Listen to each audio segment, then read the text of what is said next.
Bigyan niyo po ako ng talata na mababasang si Jesucristo ang tunay na Diyos. Sapagkat binigyan ko kayo ng talata eh. Ang Ama ang iisang tunay na Diyos. Fair lang po sa palagay ko yun. Maraming salamat po. Tapos na siya? Opo. Kayo ng party ko, Brandon.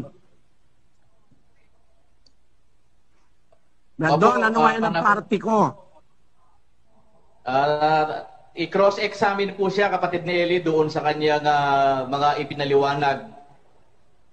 Meron pa po siyang 6 na minuto, pero hindi na po niya naubos, kapatid ni Eli, at wala na po siyang gustong ipaliwanag pa. Sabi mo, kapatid,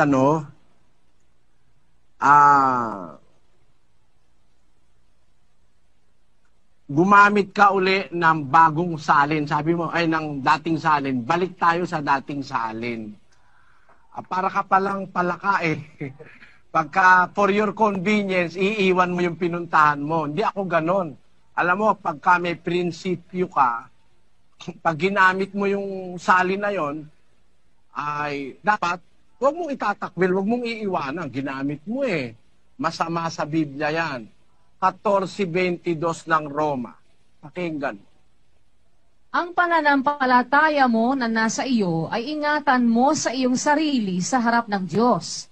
Mapalad ang hindi humahatol sa kanyang sarili sa bagay na kanyang sinasang-ayunan. Ayun, pagka sinasang-ayunan mo, huwag mo lang i-deny. Ikaw ang pumunta sa magandang balita, nung sundan kita, iniwanan mo.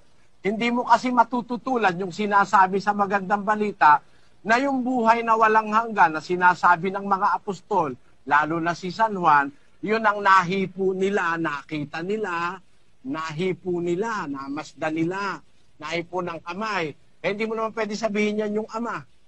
Hindi naman nahihipo ng mga apostol yung Ama. Ang nahipo nila si Kristo. Nagpahipo pa nga eh.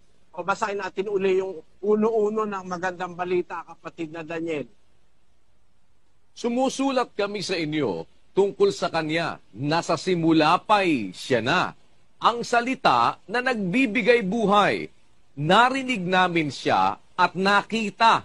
Napagmasdan at nahipo ng aming mga kamay. Nahayag. Ayan. Yung salita na mula pa sa pasimulay, Siya na. Siya na pala, mula pa sa pasimula, Siya na. Salitang nagbibigay buhay. Narinig namin Siya. Napagmasdan, nahipo namin Siya. Yan ba ngayon sino ba yung nahipo nila na yan? Na buhay na walang hanggan. Sino yan? 5:20 ng magandang balita. Umaalis ka na ikaw ang nag-umpisa niyan. 5:20. At nalalaman natin na parito ang anak ng Diyos at binigyan niya tayo ng pangunawa upang makilala natin ang tunay na Diyos at tayo'y nasa tunay na Diyos sa kanyang anak na si Jesucristo. Ito ang tunay na Diyos at buhay na walang hanggan. Kita mo, sasabihin mo, walang mababasa sa Biblia. Ikaw na nga gumamit yan eh. Ha?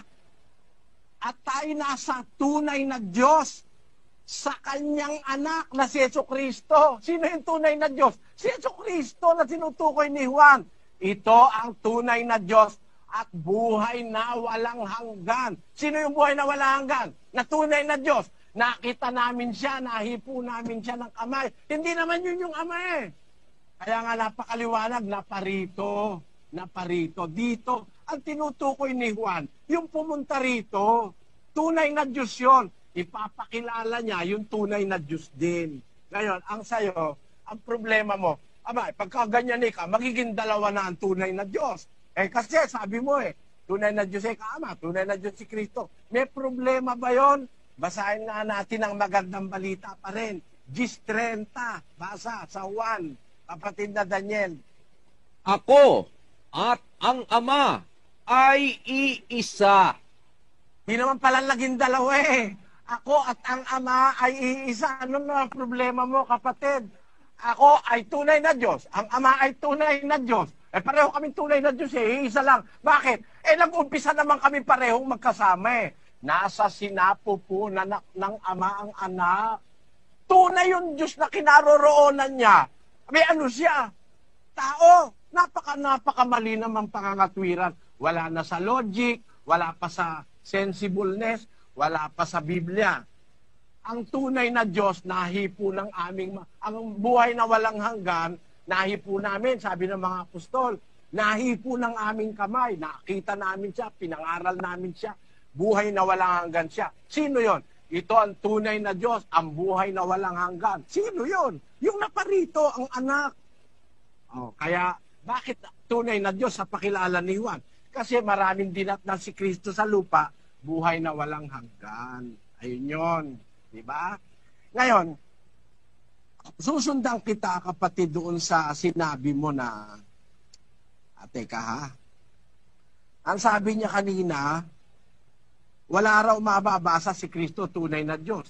Yun nga ang Bibliang binasa mo na magandang balita, yun na nga nababasa Matigas lang ulo mo, kapatid. Alam mo, naunawaan kita.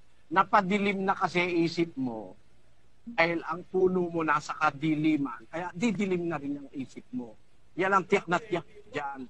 Pareho na kayong magdilim ang isip. Nabulag na isip mo ng pambubulag ni Satanas at saka ni Manalo. Na si Kristo tao lang. Hindi mo na kasi matanggap mismo. Yung Biblia mismo binasa mo. Ikaw na pumunta riyan, ha?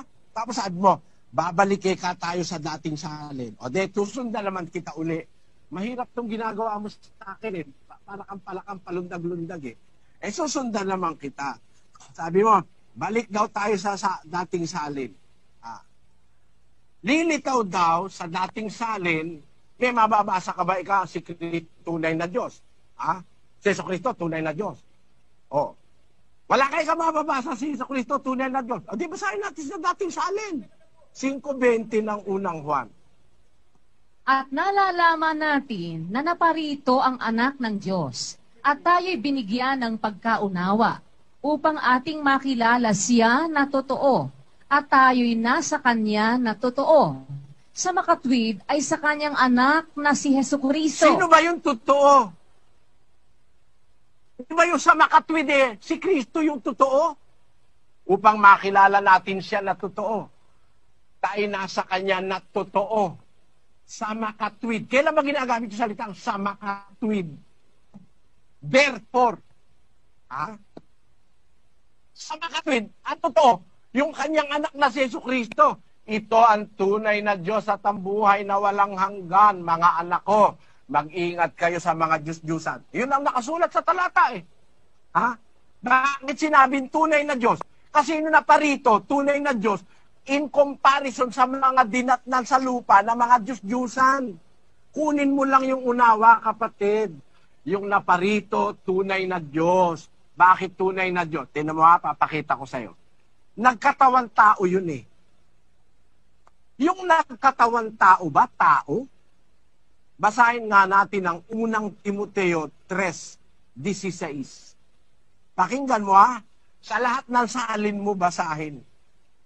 At walang pagtatalo. Dakila ang hiwaga ng pagkadiyos. Yaong nahayag sa laman. Pinapaging banal sa espiritu. Nakita ng mga anghel. Ipinangaral sa mga bansa. Sinampalatayanan sa sanglibutan. Tingnan mo, yan si Kristo Dakila ang hiwaga ng pagkadiyos.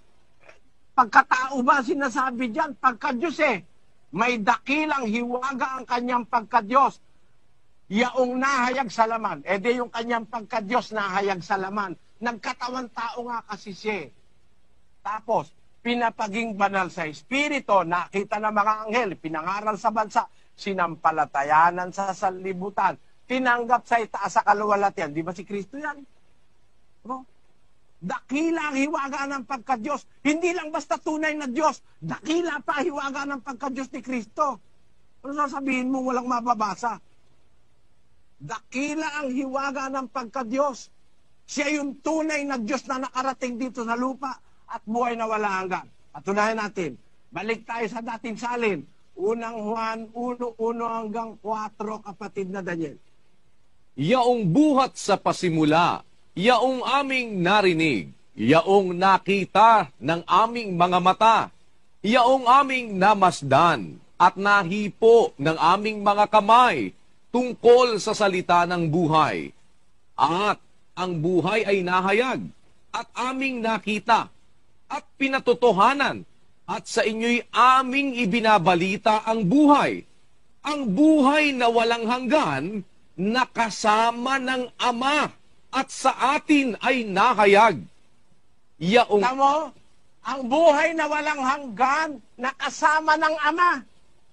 So yung buhay na walang hanggang nahipo ng mga apostol, nakita nila, narinig nila, yung buhay na walang hanggan na yung kasama ng Ama.